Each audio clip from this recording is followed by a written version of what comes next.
Welcome to Clinician's Corner. Here, Molly and I will provide you with evidence-based insights and practical tools for addressing ultra-processed food addiction. This segment is designed for both individuals navigating recovery and professionals supporting clients through the treatment process. We will be bridging personal experience with clinical expertise to enhance understanding about the treatment of food addiction and the many pathways to recovery.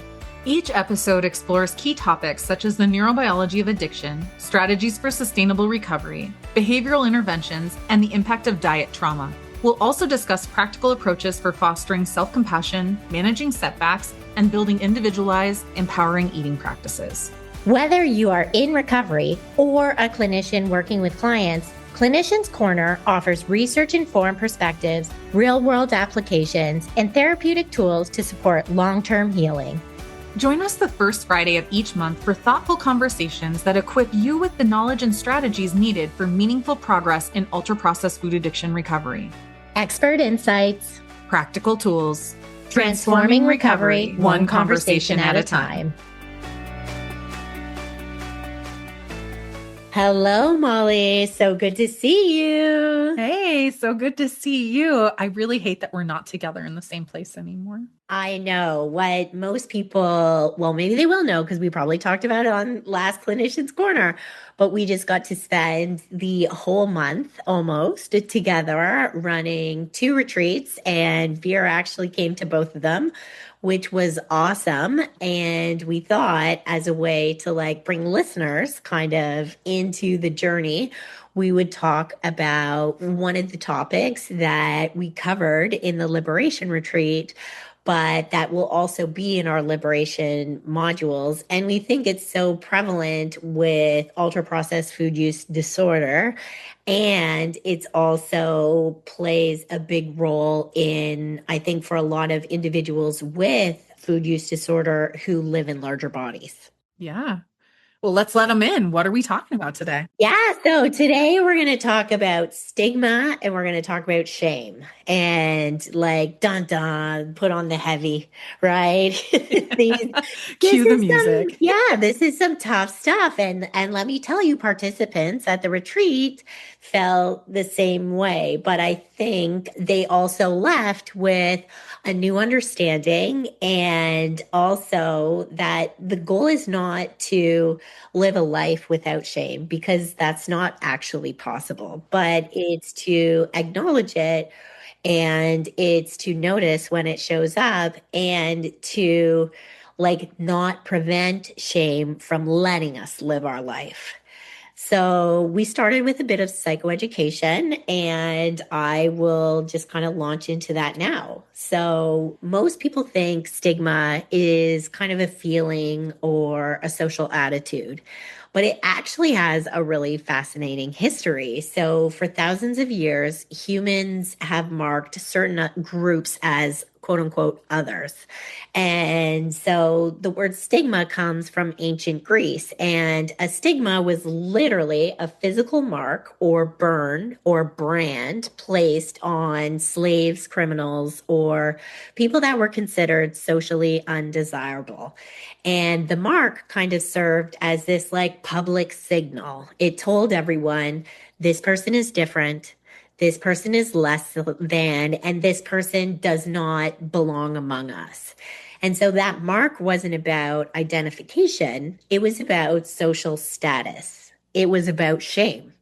It was about communicating someone's worth had been diminished in many ways. And so now stigma has kind of evolved, but it hasn't disappeared. So today we don't brand people with hot irons, but what we do brand them with is labels. So people with food addiction or people that maybe are in larger bodies, they get labeled as, addict. Maybe it's alcoholic. Maybe it's obese or fat, failure, weak. Lazy. Yes, broken.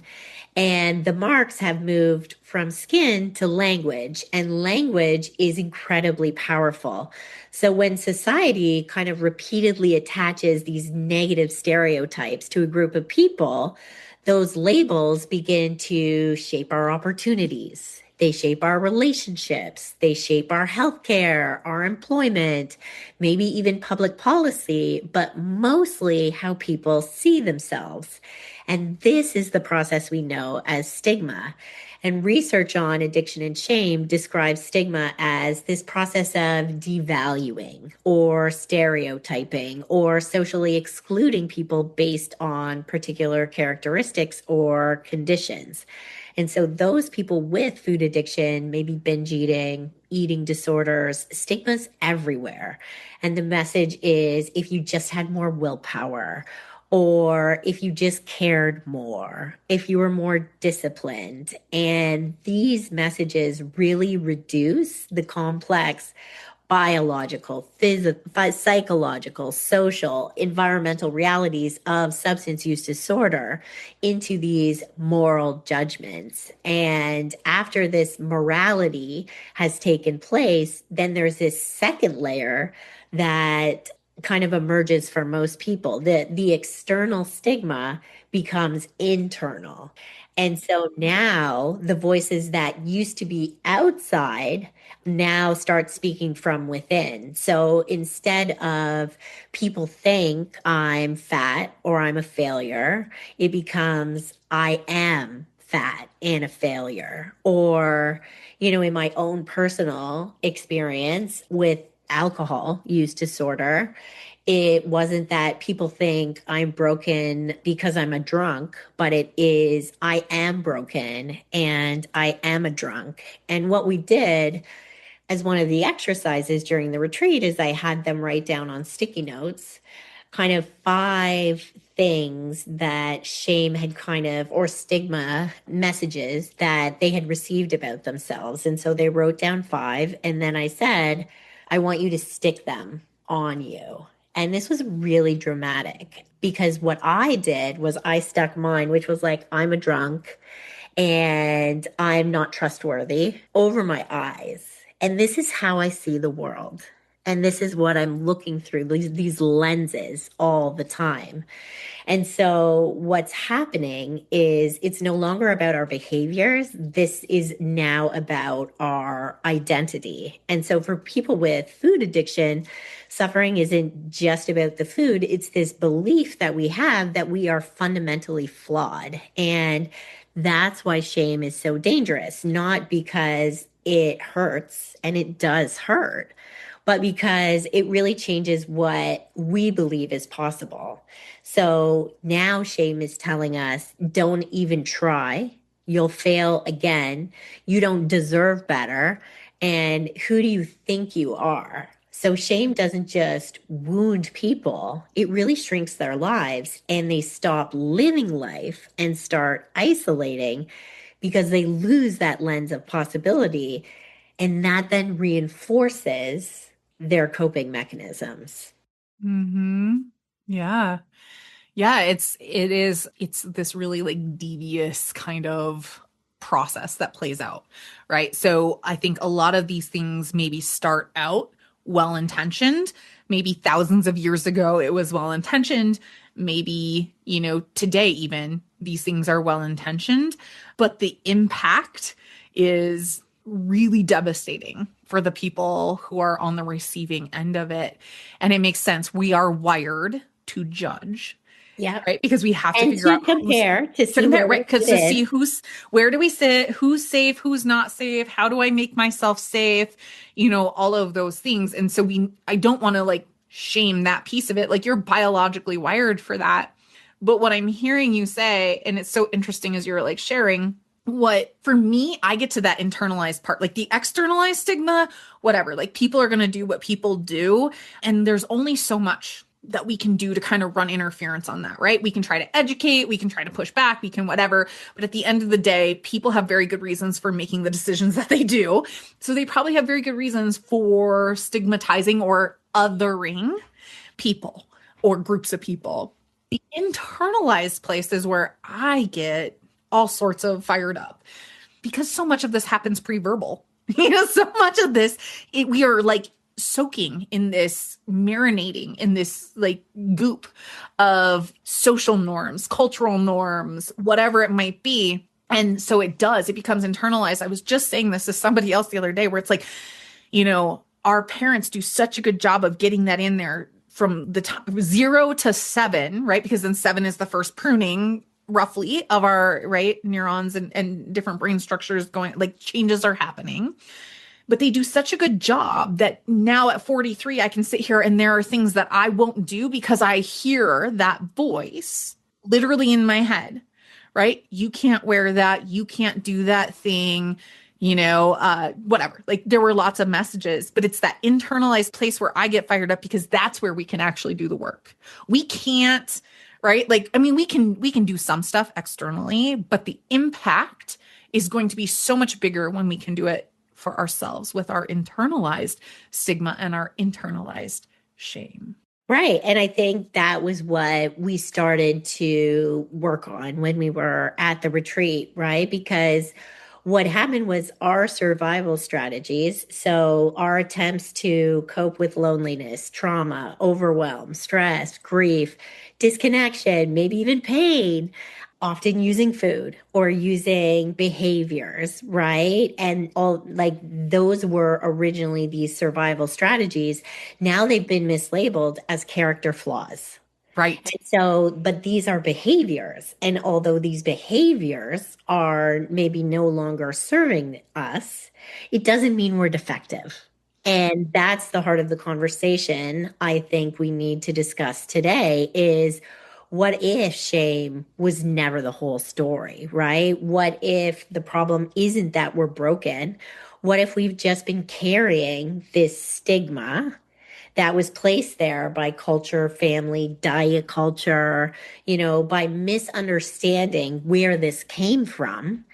And what if recovery isn't about erasing that, but it's about recognizing what has happened and how maybe it's standing in the way now of me living my life? Because I think if we are putting ourselves in the marginalized group, right, then I think, are sometimes feeling stuck and we're feeling like there's no way out of that because because it is who we are. We were born this way. Oh, I was going to say, okay, so back it up. So when you say when we put ourselves in the marginalized group, you mean like when we over-identify with a label or a set of labels? Right. So the external stigma becomes the internal stigma, becomes the self stigma. Yes. Right? And so now it is, and yes, I may be experiencing, like you said, discrimination in healthcare, maybe discrimination in relationships. If weight stigma is there too, there is going to be even another layer to it. And the tragic irony, I think, of all of this is shame is often the prescribed solution, right? Our culture says if you felt worse about yourself, maybe you change. And this is even in addiction, right? Let them hit bottom, right? Yeah. It has to be bad enough. But this isn't how human beings work. Shame rarely creates sustainable change. If it did, none of us would be here. We've all been shamed enough. Shame creates more hiding. It was the only reason I never asked for help. It creates this isolation and it creates self-criticism. It creates that inner critic. The other thing it creates is hopelessness. And then shame drives the very behaviors we're trying to escape. So, hearing things like you need more willpower, or you'd be beautiful if you'd lost weight, or don't you care about your health? Like eventually those voices move inside and that becomes our inner critic and our inner narrator. And we begin to think like, I am disgusting. There is something wrong with me. And so now we postpone our lives, right? Maybe we don't date. Maybe we don't travel. Maybe now I'm somebody who's not even going to go swimming. I'm not going to take any photos is something I heard a lot of at the retreat. Maybe I'm going to even postpone volunteering. And because we're postponing like our entire lives. And so now we don't even feel like we're worthy of buying clothes that make us feel good. We postpone joy, right? And we tell ourselves the story is I will start living once my body changes or once I fix quote unquote my food addiction. Yeah. Oh gosh, everything you're saying is so true.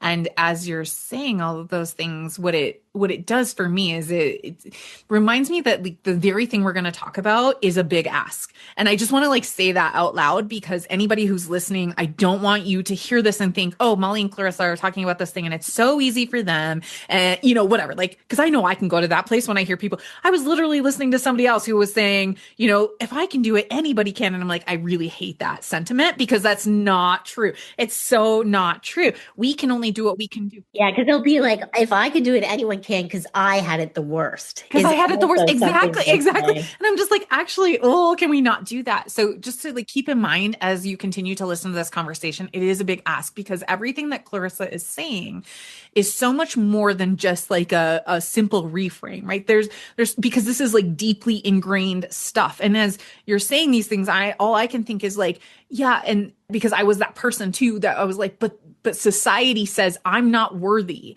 unless I make so much money. Society says I'm not worthy unless I fit a certain beauty ideal, right? Like a relationship ideal. All of those things. And the work though is like literally asking people to take a look at those norms and values being put on you and do those actually fit your personal values, morals, belief system, because some of you may find that like conventional norms are actually not something that work for you. And that's going to be a lot of decentering and breaking things down and unlearning and new learning and all of those things. And it's not going to be accomplished in a, 60-minute podcast, which we are well aware of, but I want to just plant that seed for anybody listening. Yeah, and I think like you're naming something really important because like some of this work means going back and exploring the moments in your life when people said things to you that you're still carrying today. I'll still remember like this one guy who I broke up with, and he's like, I've never dated anyone with more cellulite than you. And like, Whoa. yeah, right. And But like, like, what a thing to say! Like that, as a man dating a woman who's as phenomenal. And I mean, I may be biased, folks, but I don't care. Like Clarissa is an amazing human being. So if the only thing he has to attack is like a body thing. Also, like, what a weird notice as a dude. Like, what? Anyway, anyway, right? I'm just whatever, like, like I was, in breaking up with him. So I'm yeah. sure Well, like sure. So he was hurt, hurt hurt people. people. I had, but it didn't mean that that wasn't there. And then it became a He thing knew that how I to get you focused though. on, That's the thing is right? he knew that that would be a button for you. And when that shit becomes, sorry for the swear. Whoa, see, this is how I get passionate about this stuff. When he weaponized something that he knew was maybe something that you were less secure about. And maybe he didn't know that about you personally, but like just being a woman, right? Maybe he was just really good at guessing that. And clearly, whether you let him know in that moment or not, like you said, to this day, you still remember that. That's a lot. Well, and it's so interesting because we also, when we have this self stigma, shame for some of us can be an ally. So, what also came up during the group was I kind of need this inner critic feedback because that's what motivates me. And then that's the belief. So, if my shame is my ally, right? Because at the time I would have said, well, once he mentioned it, I learned about what I had to work on and what I had to improve. And so, that was one of the things that got me out the door and doing like the walk in the day or lifting weights or whatever it is. And so that's where it can become really interesting in exploring where have you even taken shame on as your ally to say that in some ways these things have helped me keep pushing and making myself be better if I just was more permissive with myself, I would maybe just let myself go. is often something that we hear. Sure. But I want to push on that just for a second, No, I right? want This you to belief. push Yeah, on yeah, it. yeah. No, I know. Right. So this idea that you took shame on as an ally, and I don't know if you're just using that as as an example or if that's literally how you did it. I'm not sure. I don't know that you and I have had this exact conversation before. But what that does is, okay, so let's assume, because yes, I think that we can all kind of take constructive criticism. So when you say inner critic, like, yes, I think that there can be that inner critic as long as they're going to be constructive. But if it's just going to be like to shame us to again get us to comply, that's Well, and problematic. I think I have to give you more information so you understand what I'm saying when I say that is not all shame is unhealthy. So there can be healthy shame in terms of maybe even thinking about my DUIs. It is, we want shame to be there to be like, it is not okay to drink and drive, Yeah, for right? sure. And if you feel a level of shame when you do that, that is appropriate, Right. No, right? absolutely. That Absolutely. So that there are like is, these. and we know with a lot of the research that was out there, when we talk about relationships, and there was a lot of research done in couples relationships, and if one spouse cheated, and if they show an appropriate amount of shame for that behavior, then repair and reconciliation is more likely in the relationship. So shame can like Can have those. really, Yeah. yes. Yeah, absolutely. And I think like it is, but it's so nuanced, right? And so I think that's the other thing that I want to be really careful about because when we think about this example of this man saying to you, well, you have more cellulite than anybody I've ever seen, or however he said that. And then if we take that information and we're like, okay, you know what? Cool, I'm just going to work harder on that or whatever. That works I mean, so like for you, that worked.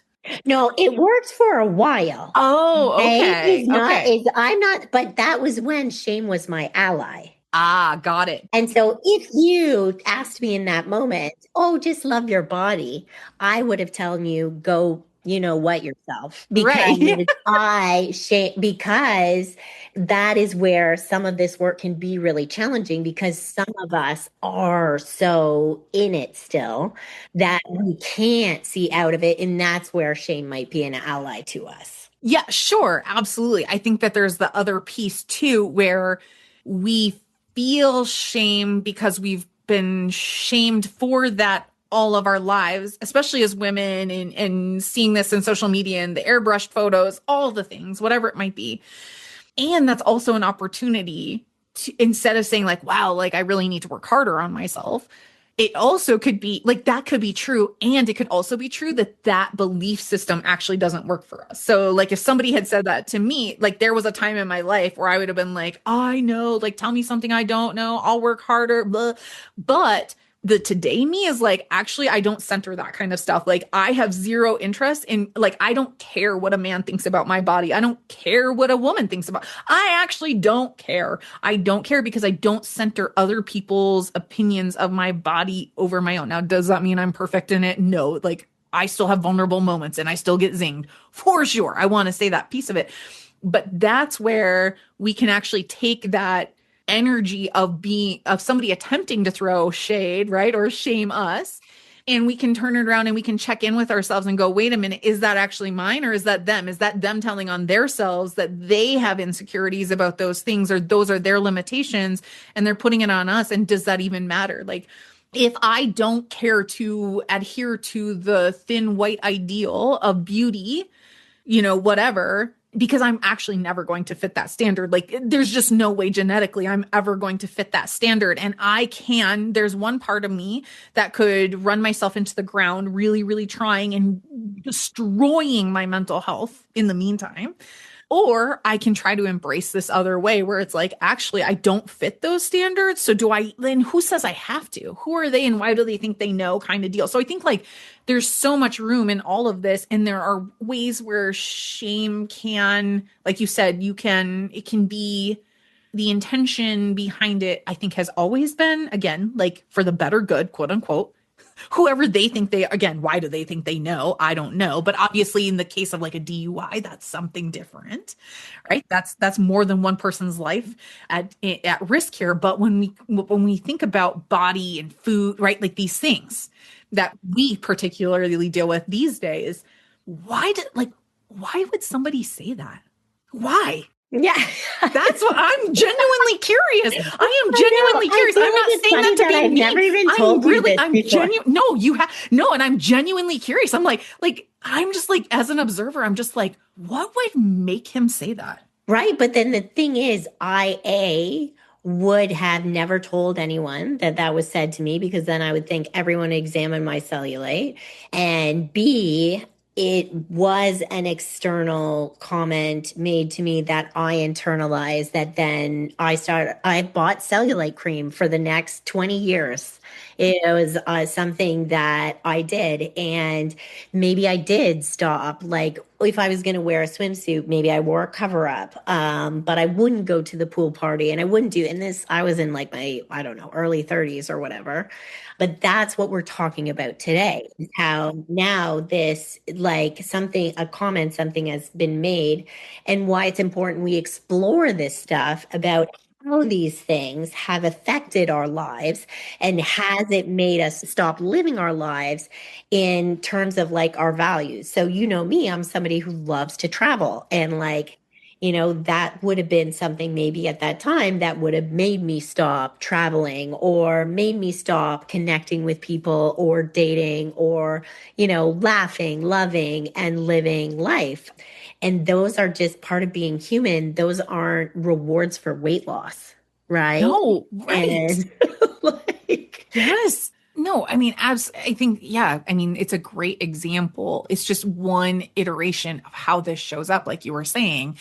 And it's become, we take it on and wear it as if it's ours. But really, when we can slow it down, again, like if I were in that situation and I was in my, you know what I mean? Like, I believe I would have probably had a very different reaction than you. Like, it would have sent me spiral. Like, for you, it like, shoo, you're like, okay, I'm going to take that and I can like use that to take action.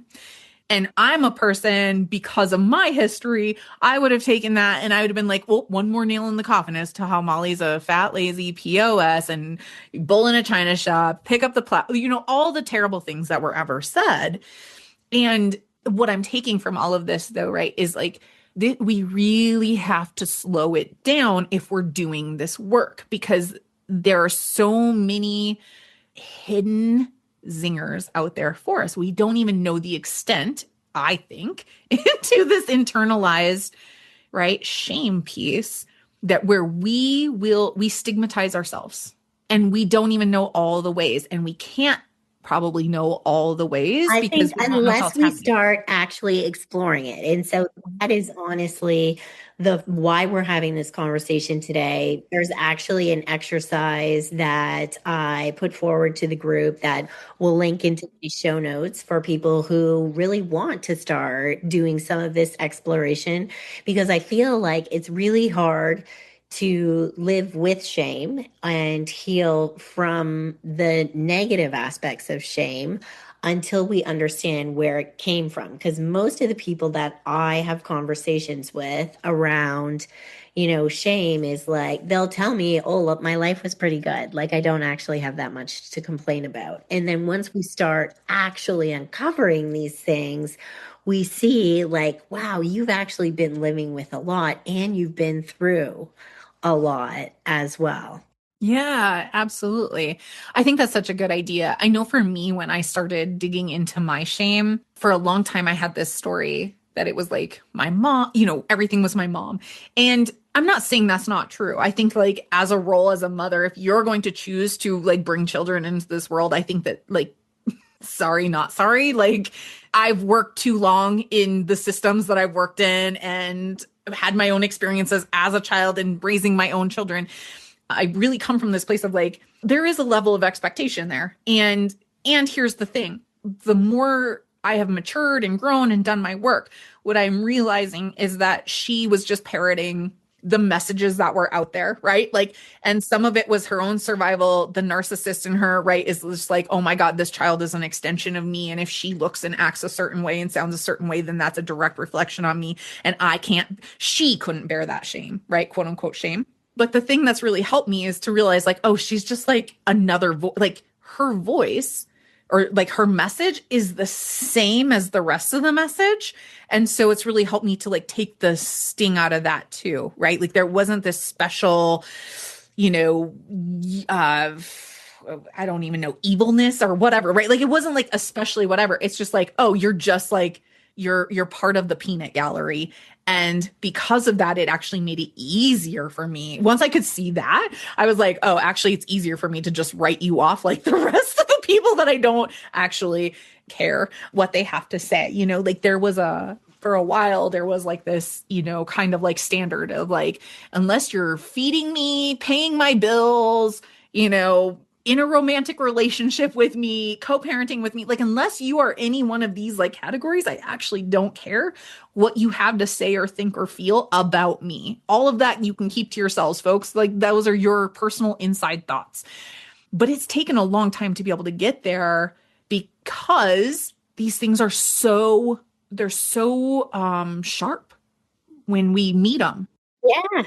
Well, and like as you're talking about your mom, like definitely it was my experience of my parents' shame about me having alcohol use disorder and that I internalized. And it wasn't until like 2 or 3 years ago where mom really was said to me, you know, I am so sorry. Like, I was working in Vancouver emergency for so long, and all I would see is these drunks come in, and I absolutely thought of you and treated you like that. And and she and like so as even the parent of somebody with a substance use disorder, we even though we the love that a parent has, we too, she was affected by the external stigma and stereotyping, probably even from colleagues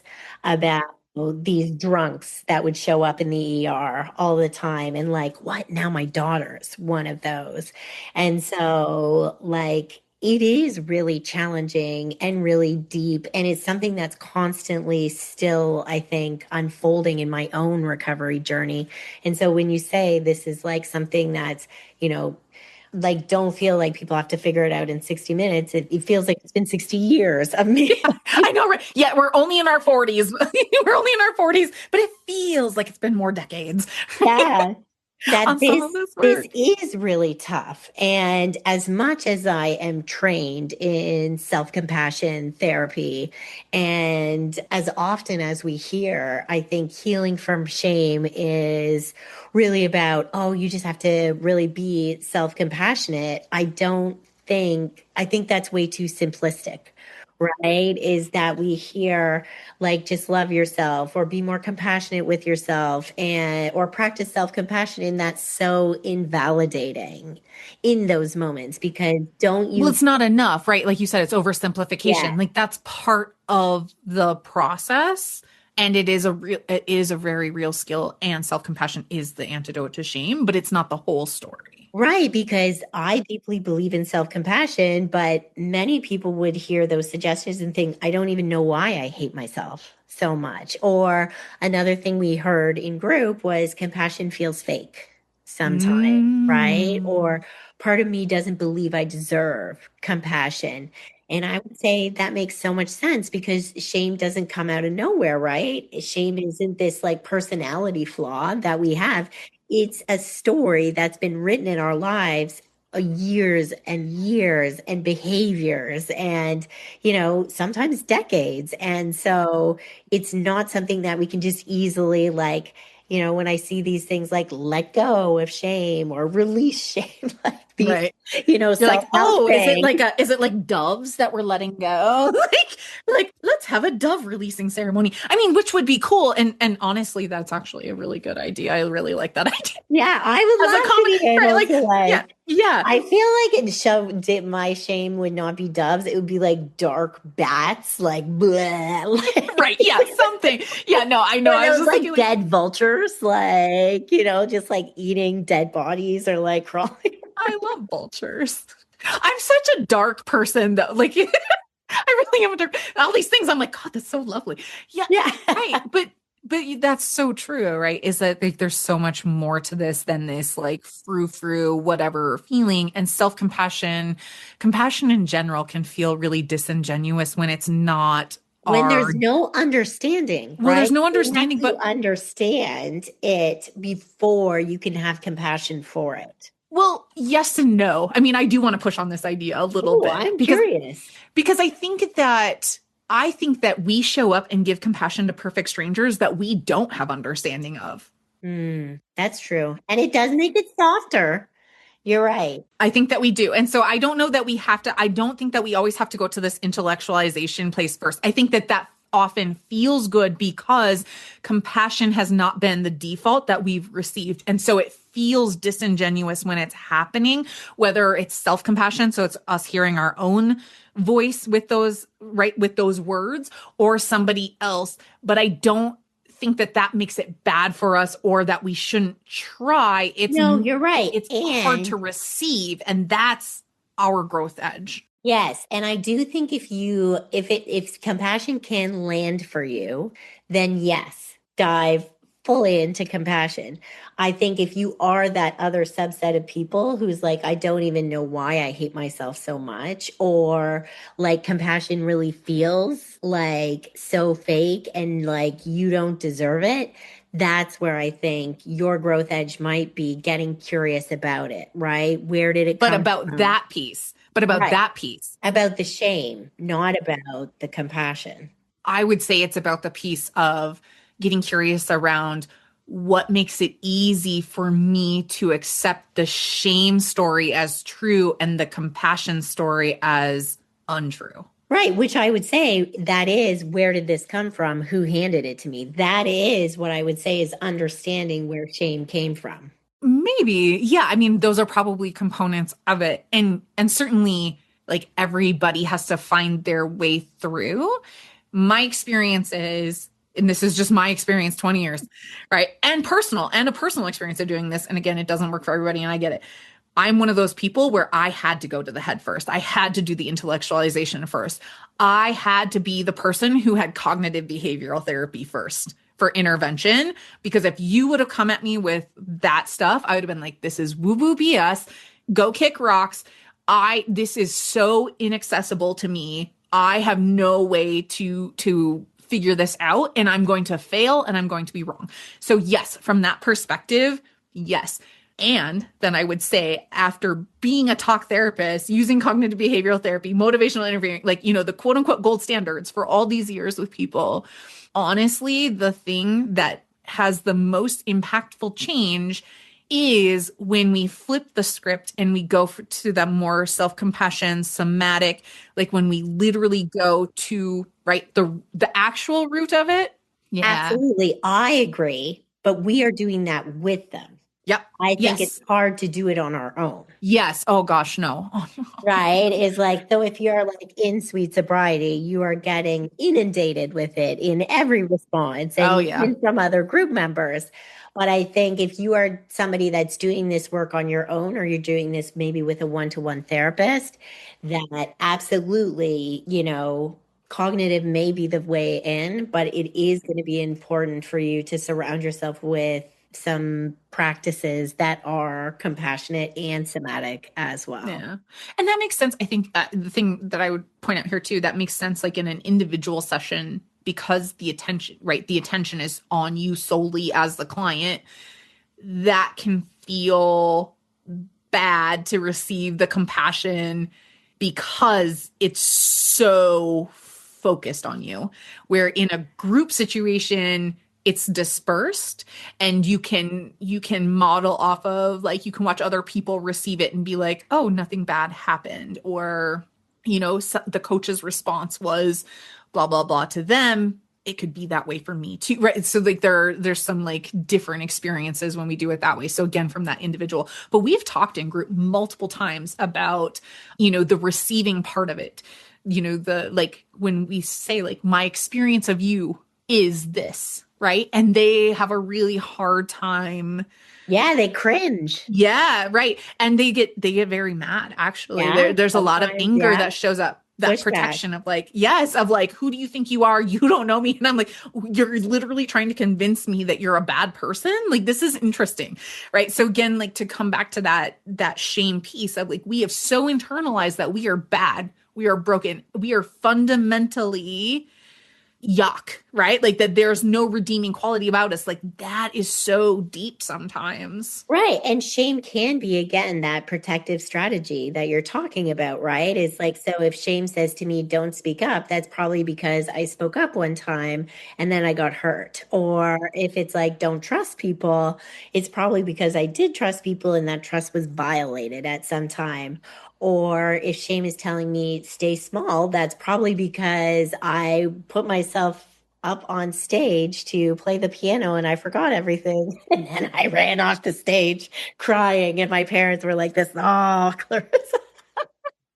So I stopped playing the piano, right? It's like it was a protective mechanism. And I also want to say there is going to be some of us who are far more vulnerable to shame than others. And so if we do have a lot of empaths, and we certainly obviously do in sweet sobriety, and we have people who are tend to be those HSPs or highly sensitive people, we will be looking and monitoring for any verbal cues or nonverbal cues or looks or safety all the time we're looking for. And if, like, we see that we are not accepted, then that can be in its own a shaming experience for us. Yeah, right. Well, and like you said, we're wired for that. Again, like, our internal alarm system is always scanning for danger. The unfortunate part then is that, like, that becomes confirmation bias of, like, oh, that person, the look on their face or the tone in their voice, or it wasn't as warm or as long as the last person got from the right. So if we're always looking for that, which again, you're wired for, so the work would be, like, intentionally to show up and, like, get curious about it. Like, is that true? Is Clarissa really spending more time with this person than she is with her response to me, whatever? Because we can write that story then, and that shame can show back up. And then it, like it's protective, and it is protective. And at times it's adaptive, and at other times it's maladaptive, right? So sometimes it's really helpful and healthy and productive for us. And other times it can keep us stuck. It can move us backwards. It can, we regress emotionally in those moments, because then it's like we've written this story of, like, yep, there it is. This is exactly it. I already knew she can't stand me. So she's not giving me any time and attention. Right. And I say that giggling only because it's like my nervous laughter. I am fully aware I do this at times, right, with my own self in situations where I'm like, oh, interesting. Like, in the moment, I can't see it, but afterwards I'm like, oh, geez, there it was. What was that about? So like, again, always giving yourself permission to slow it down. You do not have to figure this out today. And so many of us know that shame is like you said, it's so hard to shame Yeah, some it's my people. default mechanism. Yeah, It's it's like very easy for some of us. I Yeah. say the wrong thing. Like if I was in group and I said the wrong thing, I'd be like, oh, they think I'm an idiot, or like it would be, I am so much better now, but it was always my first go-to was like, not, I could never make a mistake. It was never like I did a bad behavior or I made a mistake. It was always like I am a bad person. And so like to be 46 and come leaps and bounds in this and be able to be curious about it. I think that's the biggest piece, right? To start with is what you said, that curiosity, and also just starting with like noticing and naming when it shows up, who it shows up with, what environments does it show up? Is it like work? Is it relationship? And like sometimes that may be a level of dysregulation that's also going on. And like understanding, I think for me, anyways, it is, oh, this comes from this. And so this makes sense in this situation that it might be. And what you're not hearing us say is that we have to get rid of it. We're just asking individuals and listeners to make room for it, right? Is that we're going to like shame kind of sits beside me now. I Yeah. observe it, I notice it, I understand its history, I recognize when it shows up. And often I'm like asking it a question is like, whose voice is my shame speaking in? And Yeah. it's often like inherited, it's absorbed, it's never really my own language. It was just something that was maybe repeated to me over time. And then once I realized like this didn't start with me, it feels like it's a lot easier to let it go. But the compassion piece is also what makes my ability to be a human and make mistakes all the time okay now. Right. Yeah. And I love that you mentioned that because I don't know, again, there are people, I think about some people in my life who maybe, their brains just operate so differently. Like their brains are so literal. And my brain it has more ebbs and flows than just like it's so literal. And so you're right, like that then makes us more highly sensitive to these kinds of things. And I agree, like I don't know that shame sits beside me, but it is a part that I have learned to collaborate with.